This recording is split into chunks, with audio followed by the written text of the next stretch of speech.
एक 9 साल का बच्चा और उसकी मां जिन्होंने इस्लाम कबूल किया, मगर अब शौहर का इल्जाम है कि मां ने जबरदस्ती बेटे का धर्म परिवर्तन करवाया है। कोडगु के एक 9 साल के बच्चे को लेकर कर्नाटका और केरला के दरमियान एक ऐसा मामला सामने आया है जिसने पूरे इलाके में बहस और तनाव पैदा कर दिया है।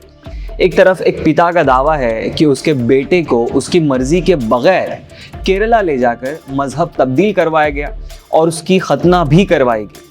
दूसरी तरफ बच्चे की मां का कहना है कि उसने अपनी मर्जी से मजहब कबूल किया और किसी ने उस पर कोई दबाव नहीं डाला।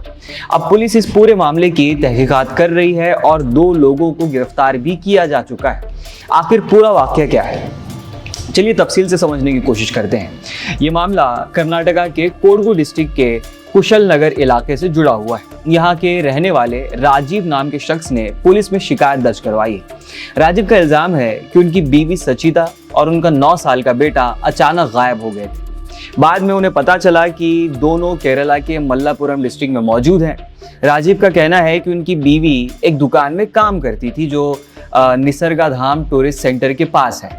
उनके मुताबिक इसी दौरान उनकी मुलाकात सलीम और जलील नाम के 2 लोगों से हुई। राजीव का आरोप है कि इन्हीं लोगों ने उनकी बीवी और बेटे को प्रभावित किया और केरला ले गए। शिकायत के मुताबिक मां और बेटे लगभग 1 महीने तक केरला के मंजेरी इलाके में रहे। राजीव का कहना है कि इसी दौरान उनके बेटे का मजहब तब्दील करवाया गया और उसकी खतना भी करवाई गई। उन्होंने पुलिस को बताया कि ये सब उनकी मर्जी और रजामंदी के बगैर हुआ।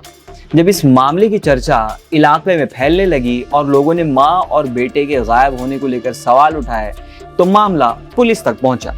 पुलिस ने राजीव की शिकायत के बाद केस दर्ज किया और सलीम और जलील नाम के 2 लोगों को गिरफ्तार कर लिया है।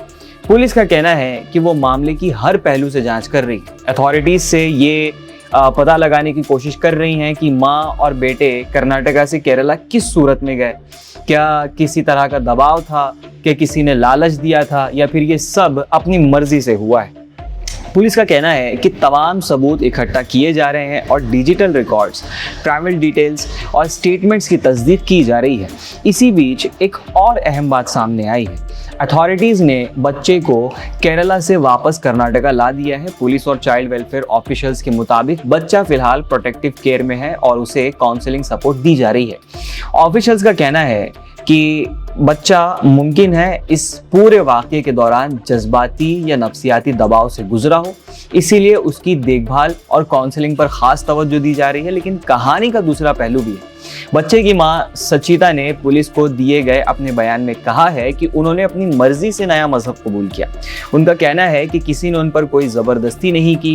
रिपोर्ट्स के मुताबिक सचिता ने इन्वेस्टिगेटर्स को बताया कि उनका फैसला मजहबी तालीम से मुतासिर होकर, इन्फ्लुएंस होकर लिया गया था और ये उनका अपना फैसला था।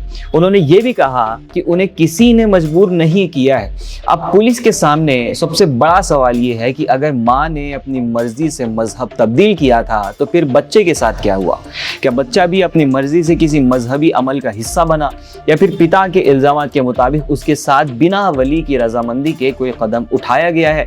इसी बात को लेकर पुलिस चाइल्ड वेलफेयर, कंसेंट और कन्वर्जन से जुड़े कई कानूनी पहलुओं की जांच कर रही है। अथॉरिटीज का कहना है कि अभी किसी नतीजे पर पहुंचना जल्दबाजी होगी। हर बयान, हर सबूत और हर रिकॉर्ड की तस्दीक की जा रही है। पुलिस का साफ कहना है कि जो भी कार्रवाई होगी वो सिर्फ सबूतों और कानूनी जांच की बुनियाद पर होगी। फिलहाल कोडगु और केरला दोनों जगहों पर इस मामले को लेकर काफ़ी दिलचस्पी और बहस देखने को मिल रही है। एक तरफ पिता ज़बरदस्ती कन्वर्जन का आरोप लगा रहे हैं, दूसरी तरफ माँ अपनी मर्जी से मजहब कबूल करने की बात कर रही है।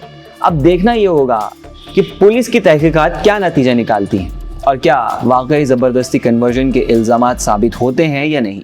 इन तमाम सवालों का जवाब आने वाले दिनों में तहकीकात के बाद ही सामने आ सकेगा। मगर सबसे बारीक नुक्ता ये है कि भारत में जब भी बात मजहब की हो तो धर्म परिवर्तन पर सवाल तभी उठते हैं जब कोई इस्लाम की तरफ आता है। हाल ही में आयुष मलिक के साथ जो हुआ वो इसकी ताज़ा मिसाल है, मगर ऐसे कई वाक़यात हो चुके हैं जहाँ अगर कोई इस्लाम की तरफ आए तो उसे शक के घेरे में ढकेल दिया जाता है, जबकि वो लोग जो इस्लाम छोड़कर किसी और मजहब में चले जाते हैं उन्हें सताइश मिलती है।